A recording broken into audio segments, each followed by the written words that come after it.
Hello everyone, good morning. Welcome back to my another vlog. তোমরা সবাই কেমন আছো বলো? আশা করি সকলে ভালো আছো, আর আমিও ভালো আছি। এখন বাড়িতে বাজে সকাল 8:30, আর আমি এখন মিটিকে ঘুরিয়ে একটু জল খাওয়াচ্ছি। ওকে সকালবেলা ঘুম থেকে আর কি যখন ওঠে তখন ব্রেস্ট ফিডিং করাই, আর ব্রেস্ট ফিড করার পর ওকে আমি একবার ফর্মুলা মিল্কও দিই। আর এখন আমার মিঠির বয়স 11 মাস।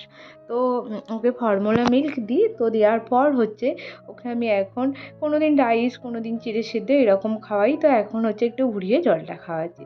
আর তারপর এই দেখো ওকেও নিচে দিয়ে এসে আমি চলে এসেছি বিছানা গুছাতে। কোনো দিন ওকে আমি আমার কাছে নিচেও নিয়ে এসে রেখে দিই, কিন্তু আজকে বাসি কাপড়টা ছেড়ে ফেলেছি আর দিয়ে শাড়ি পরেছি। তো আর ও আমাকে না, যখন হয়তো আমি কোনো কারণে মানে বিছানা গুছাতে গুছাতে নিচে নামবো, আর আমার পাটাকে শুধু জড়িয়ে জড়িয়ে ধরবে। আর শাড়ি পরেছি যেহেতু অসুবিধা হবে, ওই জন্যই আজকে ওকে আর নিচে আর কি নিচে থেকে নিয়ে আসেনি। আর এই যে এখন চলে এসেছি মানে বিছানা গুছাতে। আর এই যে বিছানা গোছানোর মধ্যে সব থেকে আমার বিরক্তিকর কাজ মশারি গোছানো। মশারির ভেতরে আগে আমার শুলেই যেন পান হাঁসফাঁস করতো, কিন্তু এখন মশারির ভেতরে শুয়ে শুয়ে এমনই অভ্যাস হয়ে গেছে, না শুলে হয় না। আর এই অতিরিক্ত গরমেও কিন্তু মশারির মধ্যে শুতে হয়। কেন বলো তো? এখন বেশ রাতের দিকে ভালোই মশা কামড়ায়। এবার আমাদের হয়তো গরম হয় ঠিকই, কিন্তু মিঠিকে ঠান্ডা লাগার আর কি ভয়ে। আর হ্যাঁ দেখো, আমাদের ঘরে সিলিং ফ্যান আর স্ট্যান্ড ফ্যান দুটোই চলে। তো দুটো ফ্যান চলার মধ্যে মাঝের রাতের দিকটা খুবই ঠান্ডা লাগে। তো আমারই আর কি মাঝে মধ্যে নাক পুরো বন্ধ হয়ে যায়। তো মিঠি ছোট, ওরও নাক বন্ধ হয়ে যাবে, তো সেই কারণেই মশারি টাঙিয়ে শোয়া। কিন্তু এই গরমকালে যখন প্রথমটা শোবো আর কি, ওই 10টা 10:30টার দিক করে খুব কিন্তু কষ্ট হয়। তারপর বিছানাটা গুছিয়ে নিয়েছি। আর এই যে দেখো রাবার শিটটা পাতা আছে, এইটা ভাবছি তুলে দেবো, কারণ এতে শুলে না প্রচণ্ড গরম হয় আর পিঠটা ঘামেতে চ্যাটচ্যাট করে। আর মিটিকে এর ওপর কাঁথা দিয়ে শোয়াই, কারণ বিছানাতে আর কি টয়লেট করে ফেললে ভিজে যাবে এই জন্য। আর আমাদের দেখো বিছানার চাদরের তলায় আর কি কোনো প্লাস্টিক চিক টাইপের কিছু দেওয়া নেই। তারপর ঝেড়ে নিয়ে বালিশগুলোকে গুছিয়ে রেখে দিচ্ছি। আর আমরা ঘরে থাকি দুজন, তোমাদের দাদাভাই, আমি আর মিঠি, তিনজন। আর আমাদের তিনজনের কিন্তু 7খানা বালিশ লাগে।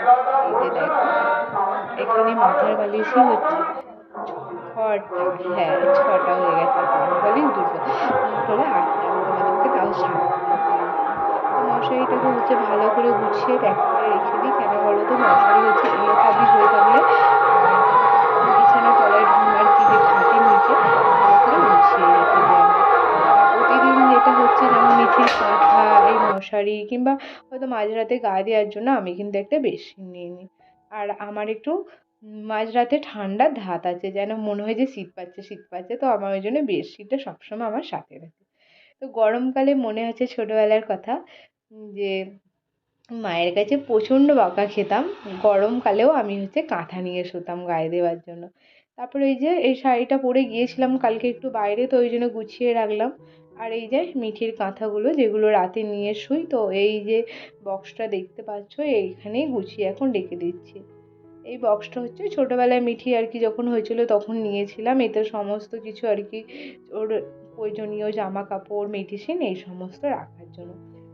আর এই যে এখানে দেখো মিঠির পুতুলটা, আমি ওকে মিঠিকে বলি এটা তোর ভাই। ও কি সুন্দর বলো, কিউট। আর এক্ষুনি ঠিক বসে আছে, যাতে ওর কিউটনেসটা আরও বেড়ে গেছে। তারপর আমি নিচে চলে আসলাম। আর আজকে হবে সোয়াবিনের ঝোল। তো সোয়াবিনটা ভিজিয়ে নিলাম, নিয়ে মিঠির জন্য আজকে করব চিঁড়ে সিদ্ধ। তো চিঁড়ে সিদ্ধ আমি আর কি এই যে দেখো তাল মিছরি, তাল মিছরিটা কিন্তু অ্যাড করি। আর যে মানে সব ডাক্তাররাই বাচ্চাদের খেতে অ্যাডভাইস দেয় যে 1 বছর না হওয়া পর্যন্ত বাচ্চাদেরকে কোনো টাইপের মিষ্টি দেওয়া যায় না। কিন্তু যেহেতু গরমকাল, তো তাল মিছরিটা বাচ্চাদেরকে খালি পেটেও খাওয়ানোর অ্যাডভাইস কিন্তু ডক্টররা দিয়ে থাকে। আর আমাকে চিঁড়ে সিদ্ধতে আমি তবে বেশি দিই না, একটা করেই কিন্তু দিই, যাতে একটু মিষ্টি আসে। আর চিঁড়েতে হালকা নুন, হালকা আর কি একটা মিছরির ডালা আর ফর্মুলা মিল্ক আমি অ্যাড করে ওকে খাওয়াই।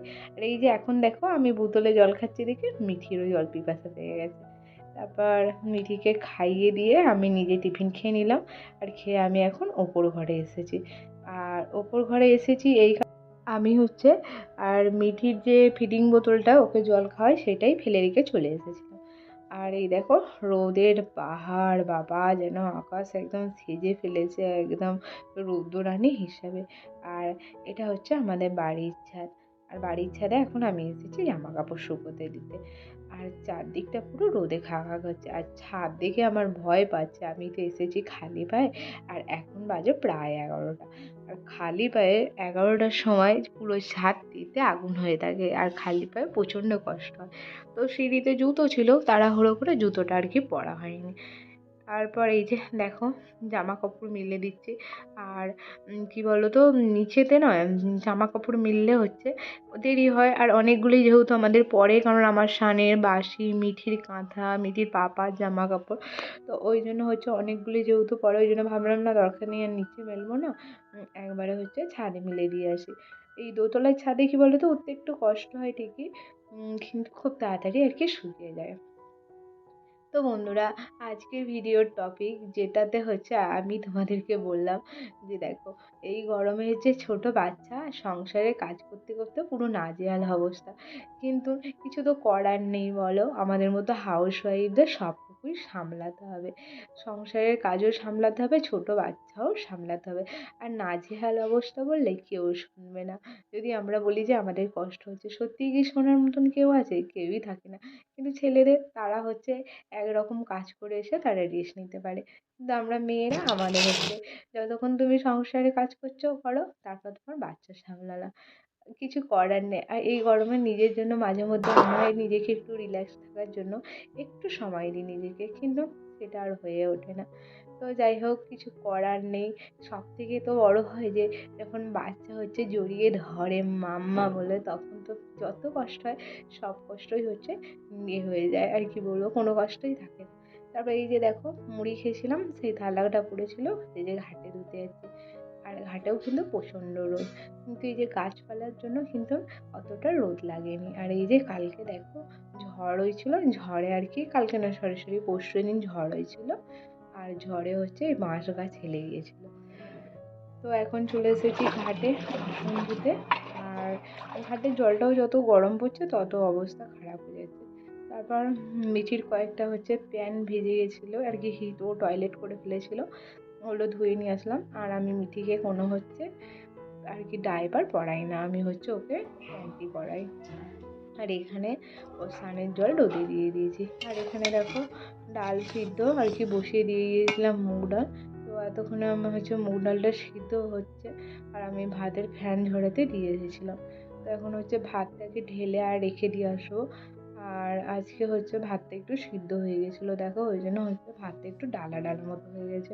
আর ভাতের চেয়ে একটু আগে নামিয়ে নিলে কী হয়, ভাতটা হচ্ছে ঝরা ঝরা থাকে, ডালা ডালা পাকায় না।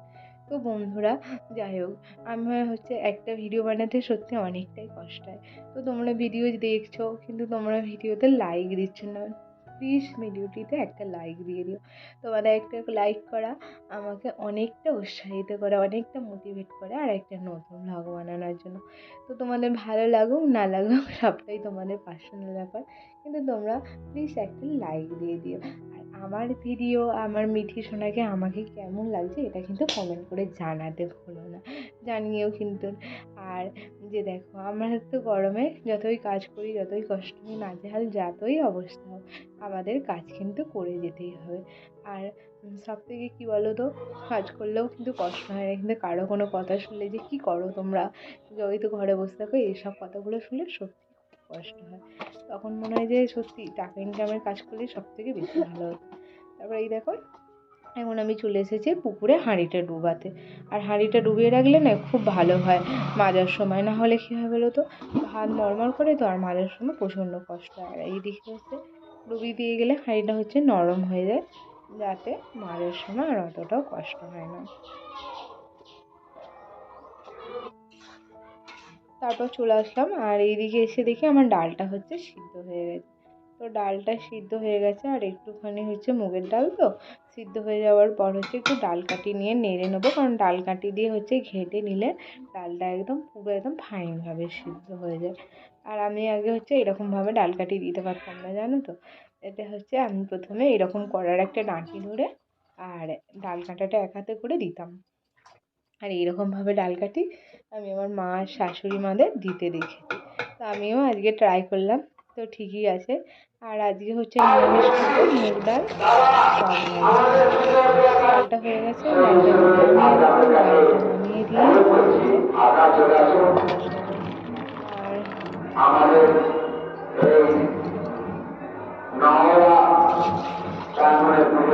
দিয়ে হচ্ছে রান্না টান্না সেরে ঠাকুরের নেতা দেবো, দিয়ে হচ্ছে মিঠিকে স্নান করাবো, খাবার। এই যে দেখো সোয়াবিনের তরকারি, সোয়াবিনগুলো বেশ ভিজে গেছে। আর আমার নয়, সোয়াবিন হচ্ছে নরম তুলতুল করে, তো বেশ টিপতে ভালো লাগে। ওই জন্য আমি হচ্ছে টিপে দেখছি সোয়াবিনটা কতটা নরম হয়েছে। তো এইদিকে সোয়াবিনের ঝোলের আলু তুলে দিয়েছি, দেখতেই পাচ্ছ। আর আজকে হচ্ছে সোয়াবিনের ঝোলে তো সেই আর কি নিরামিষের ওপর, তো ওই জন্য হচ্ছে পেঁয়াজ রসুন কিছুই দেবো না, শুধু কাঁচা লঙ্কা তেজপাতা দিয়ে আর টমেটো দিয়েই করবো। আর নিরামিষ তরকারি হচ্ছে, কেননা আমাদের এখানে একটা ঠাকুরের আর কি ঘট পাল্টানো হবে, সেই জন্য হচ্ছে। তো বন্ধুরা, যাই হোক, আজকে ব্লগটা এখানেই শেষ করলাম। কেমন হয়েছে অবশ্যই কিন্তু জানাতে ভুলো না। তো টাটা।